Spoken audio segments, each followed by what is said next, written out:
shocked. Gay and trans rights activist Marsha P. Johnson was found dead in the Hudson River today. Officials say that it was a suicide, that she drowned herself in the river. As of now, her motives are unknown.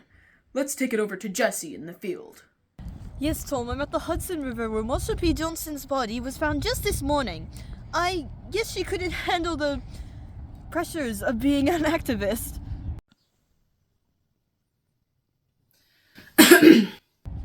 Sorry. Yeah, that's not funny. Well, she didn't affect everyone. She most certainly affected the queer community. And here we have Liz to explain more. Marsha P. Johnson was an LGBT activist in the 60s and 70s.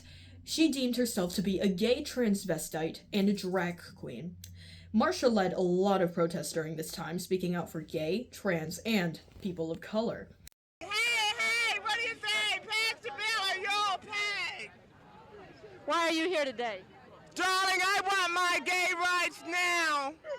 I think it's about time the gay brothers and sisters got their rights, and especially the women.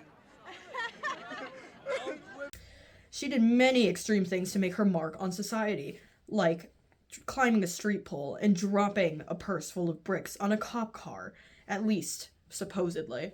One time at the Stonewall Inn, which was a gay bar or an inn, the police were raiding and arresting queers. When Marsha and her friend Sylvia showed up and saw what was happening, she was immediately at the front line in protecting people like her.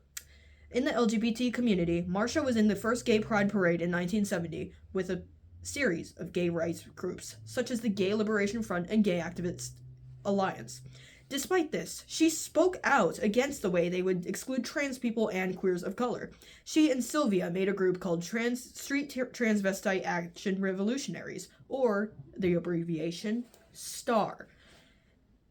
They would shelter young trans people who weren't accepted in a place called Star House.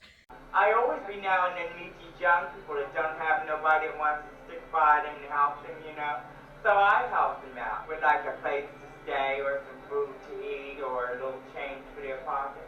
And they don't never forget it. A lot of times I've reached my hand out to younger people in the gay community that just didn't have nobody to help them out and they were down and out. She heavily impacted the LGBT and LGBT of color community. As you can see, she made a big impact on the community. You're right, and her death had heavily affected the queer community. What was your opinion when you found out that Marsha P. Johnson had committed suicide?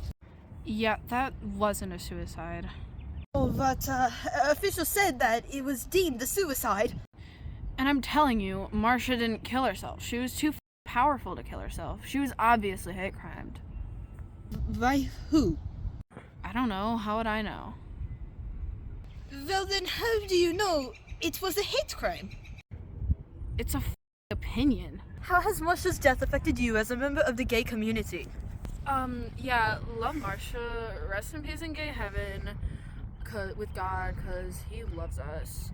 And we'll just always remember her impact on the LGBT community during the 60s and 70s, Marsha P. Johnson's impact in queer history in general was actually very important, and if anything, I think that it's the reason on why we have the little rights in general for the queer community. And for the Stonewall website to even remove any trace of Marsha P. Johnson, transgender activists, and transgender terms in general, that's dishonorable and disrespectful to Marsha P. Johnson. Marsha P. Johnson was truthfully an important figure in that piece of history, and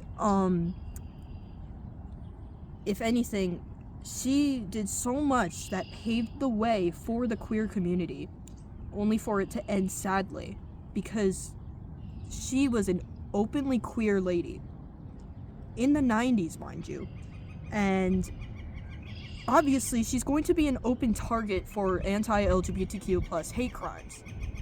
That wasn't suicide, that was a hate crime. And if Marsha P. Johnson was still living today, she would not allow the erasure of that piece of history at all. Thank you. No, thank you, Jesse. And rest in peace, Marsha. We hope you're happier now.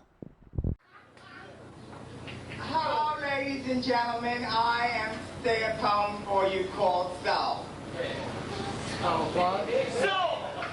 You can count your karma if Nirvana is your goal. You can shake and you can rattle. You can rock and roll. You can be a Clark Kent or a Lois or an Alice down the hole. You can be a vampire on a mountain with a heart of stone black coal. You can be a leather angel on a sleek black Harley bike, or a redhead screaming